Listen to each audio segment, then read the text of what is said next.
আসসালামু আলাইকুম।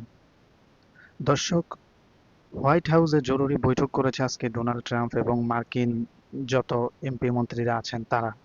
তো এই বৈঠকের আসলে উদ্দেশ্যটা কি? কি ইরানের উপরে আবারও হামলা চালিয়ে যুদ্ধে জড়িয়ে যাওয়া, নাকি অন্য কিছু? বিভিন্ন বিশ্লেষকরা ধারণা করতেছেন যে আবার যে কোনো সময় আমেরিকা ইসরায়েলকে দিয়ে হামলা চালাতে পারে ইরানের উপরে। তো চলুন আমরা বিস্তারিত নিউজটি দেখে নেই। তার আগে একটি কথা বলে নেই, আপনারা যারা এখনো আমাদের মিক্স টিভি চ্যানেলটি সাবস্ক্রাইব করেন না, অবশ্যই সাবস্ক্রাইব করে আমাদের পরিবারের সদস্য হয়ে যাবেন। পূর্বের ভিডিওগুলোতে যারা সাবস্ক্রাইব করেছেন তাদেরকে অসংখ্য ধন্যবাদ। আপনাদের সবার জন্য আমার পক্ষ থেকে সবসময় দোয়া থাকবে। আপনাদেরকে আল্লাহ পাক নেক হায়াত দান করুক। তো চলুন বিস্তারিত নিউজটি দেখে নেওয়া যাক। সুপ্রিয় দর্শক, আসসালামু আলাইকুম। আপনাদের সবাইকে স্বাগত জানাচ্ছি এখনকার আলোচনায়। আপনাদের সঙ্গে আছি আমি সিরাজুল ইসলাম। দর্শক, পরিস্থিতি খুবই উত্তপ্ত। যে কোনো মুহূর্তে ইরানের উপর হামলা করতে পারে আমেরিকা, এমন খবর আসছে মার্কিন গণমাধ্যম সহ মোটামুটি সব গণমাধ্যমে। পাকিস্তানের সেনাপ্রধান ইরানে রয়েছেন এবং সেখানে গুরুত্বপূর্ণ কর্মকর্তাদের সাথে বৈঠক করছেন। সমস্ত সূত্র থেকে যা ইঙ্গিত মিলছে সেটা হচ্ছে এই যে ইরান যদি আমেরিকার সাথে চুক্তি না করে তাহলে যে কোনো মুহূর্তে হামলা হবে। অর্থাৎ আমেরিকার পক্ষ থেকে একটা চূড়ান্ত সিদ্ধান্ত নেওয়া হয়েছে, খুব শিগগিরই ইরানের বিরুদ্ধে হামলা করবে যদি ইরান চুক্তি না করে। এবং এই কারণে ডোনাল্ড ট্রাম্প তার বড় ছেলের বিয়ের অনুষ্ঠানে যাচ্ছেন না, এখন এটা পরিষ্কার হয়েছে।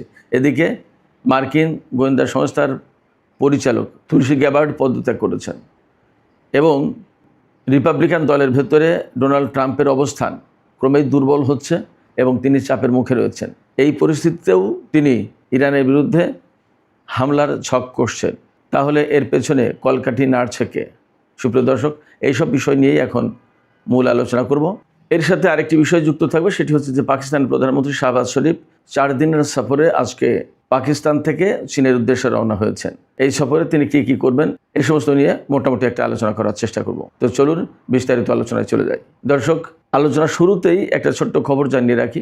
সেটা হচ্ছে যে চীনের একটি কয়লা খনিতে ভয়াবহ বিস্ফোরণ হয়েছে এবং শেষ খবর পর্যন্ত অন্তত 90 জন শ্রমিক মারা গেছেন এবং আরও অনেকে আহত হয়েছেন। মৃত্যুর সংখ্যা বাড়তেও পারে। তো এই ঘটনাটা কয়েক দশকের ভিতরে, অন্তত গত 2 দশকের ভিতরে সম্ভবত সবচেয়ে বড় খনি বিস্ফোরণের ঘটনা। যারা নিহত হয়েছেন তাদের জন্য শোক প্রকাশ করছি এবং যারা আহত হয়েছেন তাদের দ্রুত সুস্থতা কামনা করছি। তো চলুন আমরা মূল আলোচনায় চলে যাই। মার্কিন প্রেসিডেন্ট ডোনাল্ড ট্রাম্প মোটামুটি সিদ্ধান্ত নিয়ে ফেলেছেন যে কোনো সময় তিনি ইরানের বিরুদ্ধে হামলা চালাবেন। এটা বলা যাচ্ছে এই কারণে যে তিনি পরিষ্কার করে বলেছেন তার বড় ছেলের বিয়েতে তিনি যাচ্ছেন না। এবং শুধু তাই না, নিউ জার্সির একটি গল্ফ ক্লাবে সাধারণত সপ্তাহের শেষে ছুটির দিনগুলোতে তিনি গল্ফ ক্লাবে যান। তিনি এবার যাননি। তিনি একদম সাংবাদিকদের সোজা ভাষায় বলেছেন যে রাষ্ট্রীয় গুরুত্বপূর্ণ বেশ কিছু ঘটনা রয়েছে, গুরুত্বপূর্ণ ব্যাপার আছে, সেই কারণে তিনি রাজধানী ওয়াশিংটনেই থাকছেন। এবং তিনি বলেছেন যে বিয়ের অনুষ্ঠান বা গল্ফ ক্লাবে যাওয়ার চেয়ে আমেরিকা তার কাছে বড়। এই কারণে তিনি ওয়াশিংটনে থাকছেন। তার মানে হচ্ছে যে কোনো মুহূর্তেই ইরানের উপরে হামলা চালাতে পারে আমেরিকা। এই সিদ্ধান্ত তিনি নিতে যাচ্ছেন বা এই সিদ্ধান্ত তিনি দিতে যাচ্ছেন। এর আগে আরও গুরুত্বপূর্ণ খবর হচ্ছে যে মার্কিন যুদ্ধমন্ত্রী পিট হেগসেথ, জেডি ভ্যান্স মার্কিন ভাইস প্রেসিডেন্ট, তারপরে সিআইএর পরিচালক এবং মার্কিন সামরিক বাহিনীর চিফ অফ স্টাফ এর চেয়ারম্যান জেনারেল ড্যান কেইন, এই সবার সাথে তিনি বৈঠক করেছেন গতকালকে শুক্রবারে। এবং এই বৈঠকেই মূলত যুদ্ধের ব্যাপারে আলোচনা হয়েছে এবং সবাই যারা আছে তারা তো সবাই তার পক্ষের লোক এবং তাকে সাপোর্ট দেবে, এটাই স্বাভাবিক। ফলে সবাই মোটামুটিভাবে যুদ্ধের পক্ষে অবস্থান নিয়েছে। তাতে একথা বেশ পরিষ্কার যে পাকিস্তানের সেনাপ্রধান ফিল্ড মার্শাল আসিম মনির তিনি ইরান থেকে ফিরে আসার পরেই মোটামুটি বোঝা যাবে যে ইরানে হামলা হচ্ছে কি হচ্ছে না। জেনারেল আসিম মনির সেই সময় ইরান সফরে গেছেন যখন পরিস্থিতি একেবারেই চূড়ান্ত এবং নাজুক, অর্থাৎ ইরান চুক্তি করবে কি করবে না এই বিষয়ে সিদ্ধান্ত জানতে চায় আমেরিকা। সম্ভবত সেই সিদ্ধান্তই শুনতে গেছেন বা জানতে গেছেন আসিম মনির। হয়তো তিনি এই মেসেজ ইরানি কর্মকর্তাদের কাছে দিয়েছেন যে আপনারা যদি চুক্তি না করেন আমেরিকার সাথে তাহলে তারা হামলা করবে। কিন্তু এখানে ইরান কি করবে সেটা একটা বড় প্রশ্ন। ইরান যা যা করতে পারে তার ভেতরে এই যে ইরান তো পরিষ্কার করে বলছে, ইরানের পররাষ্ট্রমন্ত্রী আজকে বক্তব্য দিয়েছেন, আসিম মুনিরের সাথে যে বৈঠক হয়েছে সেই বৈঠকে ইরানের পররাষ্ট্রমন্ত্রী আব্বাস আরাগচি পরিষ্কার করে বলেছেন আমেরিকার বাড়াবাড়ি দাবি অর্থাৎ অতিরিক্ত দাবির কারণে আর ডিপ্লোমেসির উপরে বিশ্বাসঘাতকতা করার কারণে আমেরিকার সাথে চুক্তি করা যাচ্ছে না। বাড়াবাড়ি দাবি বলতে কি? বাড়াবাড়ি দাবি বলতে যে ইরানের হাতে কোনো পরমাণু কর্মসূচি থাকতে পারবে না, একটা মাত্র স্থাপনা থাকবে পরমাণু স্থাপনা, আর বাকি সবগুলো ধ্বংস করে ফেলতে হবে। এরপরে ইরান কোনো ইউরেনিয়াম এনরিচ করতে পারবে না, ইরানের হাতে যে এনরিচড ইউরেনিয়াম আছে সেগুলো দিয়ে দিতে হবে, হরমুজ প্রণালী খুলে দিতে হবে, যুদ্ধের ক্ষতিপূরণ দেবে না, নিষেধাজ্ঞা এখনই তুলে নেবে না, ধীরে ধীরে তুলবে। বিদেশে যে সমস্ত ইরানের সম্পদ আটকে আছে সেগুলো এখন মাত্র বড় জোর 25% ছাড় দিতে পারে, সব ছাড়বে না। তাহলে কি? ইরানের কোনো দাবি মানবে না, ইরানের কোনো কথাই মানবে না, ইরানের কোনো অধিকারই মানবে না, সব আমেরিকা যা বলছে তাই মানতে হবে। তাহলে কি চুক্তি হয়?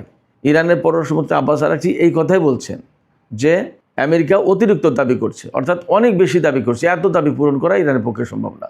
এবং ইরান এত দাবি পূরণ করতে যাবে বা কেন, সে প্রশ্নও কিন্তু থেকে যাচ্ছে। কারণ আমেরিকার পরমাণু কর্মসূচি আছে, আমেরিকার হাতে বোমা আছে, ইরানের হাতে তো বোমা নেই, ইরানের পরমাণু কর্মসূচি আছে। এবং ইরানের কথা পরিষ্কার করে বলছে বারবার যে আমরা এনপিটিতে সই করা দেশ, আমাদের অধিকার আছে, আমরা শান্তিপূর্ণ উদ্দেশ্যে পরমাণু কর্মসূচি পরিচালনা করব। এবং ইরান এখনও বলছে যে আমরা যে পরমাণু কর্মসূচি শান্তিপূর্ণ উদ্দেশ্য বাদ দিয়ে সামরিক উদ্দেশ্যে ব্যবহার করেছে, এটার প্রমাণ তো কেউ এখন দিতে পারেনি। এবং প্রমাণ দিতে পারেনি বলে 2015 সালে চুক্তি হয়েছিল। অথচ আমেরিকা জোর করে বলছে, এবং জোর করে বলছে কেন? এটা পরিষ্কার, ইসরায়েলের কথায় পরিষ্কার, আমেরিকার কথায় পরিষ্কার, ইরানের কথায় পরিষ্কার। এবং সম্প্রতি নেতানিয়াহুর সাথে যে ডোনাল্ড ট্রাম্পের উত্তপ্ত বাক্য বিনিময় হয়েছে, বিতর্ক হয়েছে, বিতণ্ডা হয়েছে, তাতে তো একদম পরিষ্কার। এই যে সব জায়গা থেকে যে বললাম যে পরিষ্কার কি, সেটা হচ্ছে এই যে ইরান পরমাণু কর্মসূচি শান্তিপূর্ণ উদ্দেশ্যে পরিচালিত করলেও ইসরায়েলের দাবি হচ্ছে যে তারা অর্থাৎ ইরান পরমাণু বোমা বানানোর চেষ্টা করছে, এবং ইরান পরমাণু বোমা বানানোর খুব কাছাকাছি। এই পরমাণু বোমা বানানোর খুব কাছাকাছি থাকা অবস্থায় ইরানকে যদি না থামানো হয়, তাহলে এই ইরান পরমাণু বোমা বানিয়ে ফেলবে, এবং ইরান সেই পরমাণু বোমা ইসরায়েলের বিরুদ্ধে ব্যবহার করবে। তাহলে ইহুদিবাদী যে রাষ্ট্র, এই রাষ্ট্রটির অস্তিত্ব বিলীন হয়ে যাবে। এটা হলো নেতানিয়াহুর কথা। এই কথা বলে আমেরিকাকে, বিশেষ করে ডোনাল্ড ট্রাম্পকে নেতানিয়াহু মিসগাইড করতে পারেন এবং ইরানের বিরুদ্ধে 2 দফা হামলা করানোর ব্যবস্থা করেছে। এখানে যে বিষয়টা গুরুত্বপূর্ণ সেটা হচ্ছে যে নেতানিয়াহু বা ইসরায়েলের মূল টার্গেট কি? মূল টার্গেট হচ্ছে পুরো মধ্যপ্রাচ্যে একটা গ্রেটার ইসরায়েল প্রতিষ্ঠা করা। আর আমেরিকার হাতে নিউ মিডল ইস্ট প্ল্যান রয়েছে। নিউ মিডল ইস্ট প্ল্যানের মূল উদ্দেশ্য কি? যে সেখানে আমেরিকা, ইসরায়েল, পশ্চিমাদের একদম পুরো প্রভাব থাকবে। ইরানের ইসলামী বিপ্লব থাকবে না, ইরানের এই বিপ্লবী সরকার থাকবে না, কোনো প্রতিরোধ থাকবে না। আমেরিকা, ইসরায়েল যা বলবে ওইটাই ফাইনাল। সেক্ষেত্রে এই যে শক্তিশালী ইরান, এই শক্তিশালী ইরান তাদের পথে বাধা। এই পথের বাধা বা পথের কাঁটা পরিষ্কার করার জন্য নেতানিয়াহু ডোনাল্ড ট্রাম্পকে বারবার পরমাণু কর্মসূচির কথা, ইরানের পরমাণু বোমার কথা, এই সমস্ত কথা বলেন। আর ডোনাল্ড ট্রাম্প তাই বিশ্বাস করে তিনি তাই করেন। আর যদি তিনি তা না করেন তাহলে তো ইসরায়েলের হাতে এপিস্টিন ফাইল আছে। এই হলো মোটমাট বিশ্লেষণ, মোটমাট মূল আলোচনা।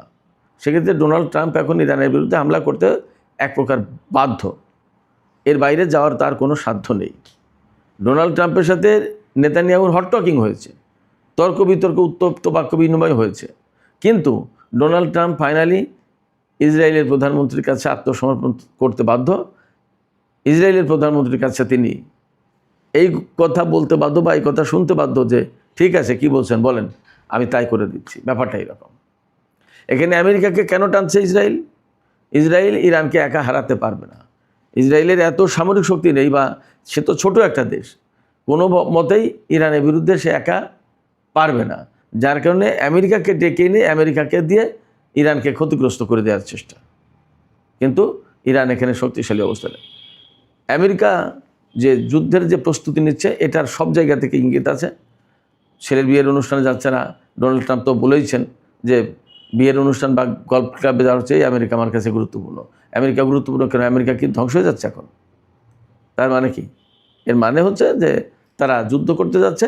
এই সময় রাজধানী ওয়াশিংটনের প্রেসিডেন্ট থাকবেন এবং যুদ্ধ পরিস্থিতি তিনি দেখবেন এবং ডিরেকশনস দেওয়া প্রয়োজনীয়। এবং এবার হামলা যদি করে আমেরিকা, তাহলে ইরানের একদম ম্যাক্সিমাম ক্ষতি, আগের বারের চেয়ে বেশি ক্ষতি করার চেষ্টা করবে, তাতে কোনো সন্দেহ নেই। কিন্তু ইরান কি করবে? ইরান এই জায়গায় বলছে যে তাদের কূটনৈতিক প্রচেষ্টা যেটা চলছে সেটার প্রতি সমর্থন আছে এবং সেই ব্যাপারে প্রস্তুতি আছে। অর্থাৎ ইরান আমেরিকার সাথে বা মধ্যস্থতাকারীদের সাথে আলোচনা করতে প্রস্তুত, আলোচনা করছে এবং আমেরিকা ইসরায়েল যদি যুদ্ধ করে তাহলে যুদ্ধ করার জন্য প্রস্তুত। ইরান যুদ্ধ বাদ দিয়ে দেবে না। অর্থাৎ এমন কিছু না যে আমেরিকা ইসরায়েল হামলা চালাবে, ইরান হামলা চালাবে না, আত্মসমর্পণ করবে, তা না। ইরানের পূর্ণাঙ্গ প্রস্তুতি আছে এবং ইরান পরিষ্কার করে বলেছে এবার যদি আমেরিকা ইসরায়েল হামলা চালায় তাহলে মধ্যপ্রাচ্য অঞ্চলের বাইরে ছড়িয়ে পড়বে যুদ্ধ। এই মধ্যপ্রাচ্য অঞ্চলের বাইরে ছড়িয়ে পড়বে মানে কি? এই মানে আমার ব্যক্তিগত বিশ্বাস যে ইরান এই যুদ্ধ আমেরিকায় টেনে নিয়ে যাবে। ইরানের পক্ষ থেকে এমন কথা বলা হয়েছে যে যুদ্ধ যদি শুরু করে তাহলে আমেরিকা ইসরায়েল চমক দেখবে, তার মানে বিশেষ নতুন কিছু অস্ত্র ব্যবহার করবে ইরান। বলা হচ্ছে যে অস্ত্র মোকাবেলা করার সাধ্য সক্ষমতা ইসরায়েল এবং আমেরিকার নেই। তার মানে পরিষ্কার বোঝা যায় যে ইরান খুব স্ট্রং পজিশন আছে এবং তারা যুদ্ধের ব্যাপারে বা আমেরিকাকে মোকাবেলা করার জন্য যে রকমের প্রস্তুতি থাকা দরকার সেই প্রস্তুতি তাদের আছে। আসলে বাস্তবতা যেটা হয়েছে সেটা হচ্ছে যে আমেরিকা ইসরায়েল এবং ইরানের ভেতরে যে যুদ্ধ, বর্তমান যে সংঘাত, উত্তেজনা, যে সংকট, এই সংকট কিন্তু আমি সবসময় বলে আসছি এটা শুধুমাত্র ইরানের তেল সম্পদ, খনিজ সম্পদ দখল করার চেষ্টা, এটা মূল আলোচনা না। মূল টার্গেট যেটা সেটা হচ্ছে সারা বিশ্বের যে ব্যবস্থা, বিশ্ব ব্যবস্থা, ওয়ার্ল্ড অর্ডার, এই ওয়ার্ল্ড অর্ডারে পরিবর্তন আসছে, পরিবর্তন আনছে এবং এই পরিবর্তন আনার ক্ষেত্রে চীন, রাশিয়া, ইরান একসাথে এবং এর এগেনস্টে রয়েছে আমেরিকা। এই যে পরিবর্তনটা হতে যাচ্ছে বা পরিবর্তন আনার চেষ্টা করা হচ্ছে, এই পরিবর্তন আনার চেষ্টাটাকে আমেরিকা মেনে নিতে পারছে না, এইটা আটকানোর চেষ্টা করছে। ডোনাল্ড ট্রাম্প জানে যে ওয়ার্ল্ড অর্ডার যদি পরিবর্তিত হয়ে যায় তাহলে আমেরিকার অবস্থান কোথায় যাবে, এটা জানে, ইসরায়েলও জানে। যার কারণে তারা প্রচণ্ডভাবে বাধা দিচ্ছে, পরমাণু যুদ্ধ, অমুক তমুক, এইটা সেটার কথা বলছে। মূল আলোচনা যেখানে সেটা হচ্ছে ওয়ার্ল্ড অর্ডার যাতে চেঞ্জ না হয়। এই ওয়ার্ল্ড অর্ডার চেঞ্জ করার ক্ষেত্রে আমেরিকা, রাশিয়া এবং চীন যে ভূমিকা পালন করছে তার চেয়ে কোনো অংশেই কম গুরুত্বপূর্ণ ভূমিকা পালন করছে না ইরান। বরং আমি বলবো ইসলামী বিপ্লবের পরপরই ইরান সুদূর প্রসারী পরিকল্পনার আওতায়, দীর্ঘমেয়াদী পরিকল্পনার আওতায় আমেরিকার এই যে ইরান বলে বলদর্পী শক্তি আমেরিকাকে, এই বলদর্পিতার বিরুদ্ধে ইরান শক্ত অবস্থান নিয়েছে এবং ধীরে ধীরে এই বলদর্পিতা কীভাবে মোকাবেলা করা যায়, এর অবসান ঘটানো যায় সেই চেষ্টা করছে। সেই চেষ্টার অংশ হিসেবে তারা নানা ধরনের কর্মসূচি নিয়েছে, নিজেদের সামরিক শক্তি বাড়িয়েছে, নিজেদের অর্থনৈতিক সক্ষমতা বাড়িয়েছে, নিষেধাজ্ঞা দিয়েছে, সেটাকে মোকাবেলা করে এই পর্যন্ত এগিয়ে এসেছে এবং তার অস্ত্র ভাণ্ডার অনেক বেশি সমৃদ্ধ করেছে। রাশিয়া এবং চীনের মতো গুরুত্বপূর্ণ দুটি পরাশক্তি বা জাতিসংঘ নিরাপত্তা পরিষদের স্থায়ী সদস্যের সাথে তার সম্পর্ক অত্যন্ত ঘনিষ্ঠ করেছে। আঞ্চলিক দেশগুলোর সাথে তার একটা আলাদা রকমের সম্পর্ক তৈরি করেছে। এই যে পাকিস্তান এই ব্যাপারে এত মধ্যস্থতার চেষ্টা করছে, ইরানের সাথে ভালো সম্পর্ক থাকার কারণে কিন্তু এটা হয়েছে। তো এরকম অনেকগুলো কাজ করেছে যে কাজগুলো ওয়ার্ল্ড অর্ডার চেঞ্জ করার জন্য গুরুত্বপূর্ণ ভূমিকা পালন করছে এখন।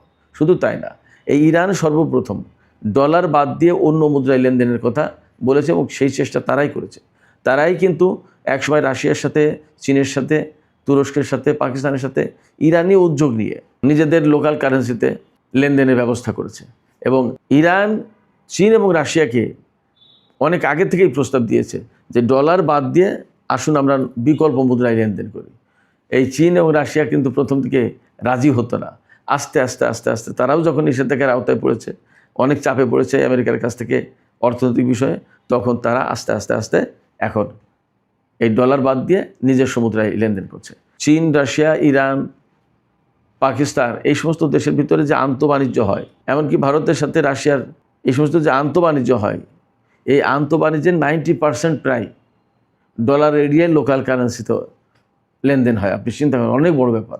চীন, রাশিয়া, ইরান, ভারত এই সমস্ত দেশের যে লেনদেন, এটা বিশ্ব অর্থনীতিতে একটা বিরাট বড় অংশ। সেই বিরাট বড় অংশের লেনদেন আপনার লোকাল কারেন্সিতে হচ্ছে। এটা আমেরিকার জন্য মাথা খারাপ হয়ে যাওয়ার কাজ এবং এই মুহূর্তে সেটা চূড়ান্ত পর্যায়ে রয়েছে। সামরিক এবং অর্থনৈতিক প্রভাব আমেরিকার হাত থেকে চলে যাচ্ছে এবং এটা বেসিক্যালি এই এশিয়ার দিকে চলে আসছে। ইরানও এশিয়ার দেশ, রাশিয়া যদিও কিছুটা ইউরোপ, তো বেশিরভাগই এশিয়ার ভেতরে, আর চীন তো এশিয়ার ভেতরে। আমেরিকা থেকে বা পশ্চিমা জগৎ থেকে এই নেতৃত্ব, এই নিয়ন্ত্রণ কিন্তু ধীরে ধীরে এশিয়ার দিকে চলে আসছে। এই জিনিসটা আমেরিকা বা তার সাঙ্গপাঙ্গরা মানতে পারছে না। আমি আবারও বলছি যে এই জায়গায় চালিকা শক্তি হিসেবে কিন্তু ইরান কাজ করেছে। এই জন্য ইরানকে এত বেশি শত্রু মনে করে তারা, এবং ইরানকে যে কোনোভাবে হোক ধ্বংস করে দিতে চায়। তারা জানে ইরানকে ধ্বংস করে দিতে পারলে চীন এবং রাশিয়াকে বিচ্ছিন্ন করে ফেলা যাবে। রাশিয়াকে ইউরোপ, ইউক্রেন এই সমস্ত ইস্যু দিয়ে ব্যস্ত রাখা যাবে, আর চীনকে তাইওয়ান, জাপান, কোরিয়া ওই সমস্ত ইস্যু দিয়ে ব্যস্ত রাখা যাবে। তখন আমেরিকা এই যে বিভক্ত করে দিল, আমেরিকার জন্য পথ কিন্তু সহজ হবে, এবং আমেরিকা তখন আবার সেই মোড়লের আসনে থাকতে পারবে। তো সুপ্রিয় দর্শক, আমরা পরিস্থিতি যা দেখছি তাতে মোটামুটি কথা বলা যাচ্ছে যে যে কোনো সময় যুদ্ধ শুরু হতে পারে। পরিস্থিতি আসলে কিভাবে সামাল দেওয়া হবে এবং এবারে যুদ্ধ শুরু হলে পরিস্থিতি কোথায় যাবে সেটা সত্যিই একটা বড় শঙ্কার কারণ। যাই হোক, আলোচনা শেষ করবো। আলোচনা শেষের আগে একটু কথা বলতে চেয়েছিলাম। পাকিস্তানের প্রধানমন্ত্রী চীন সফরে গেছেন, 4 দিনের সফর। এই সফরে চীনের সাথে অনেক গুরুত্বপূর্ণ চুক্তি হবে, বিশেষ করে ব্যবসায়িক বাণিজ্যিক চুক্তি হবে। তারপরে পাকিস্তানের প্রধানমন্ত্রী চীনের গুরুত্বপূর্ণ বিভিন্ন বড় বড় কোম্পানি প্রতিষ্ঠান সফর করবেন, ঘুরে দেখবেন, এবং বড় বড় কোম্পানির শীর্ষ পর্যায়ের কর্মকর্তা যারা তাদের সাথে বৈঠক করবেন।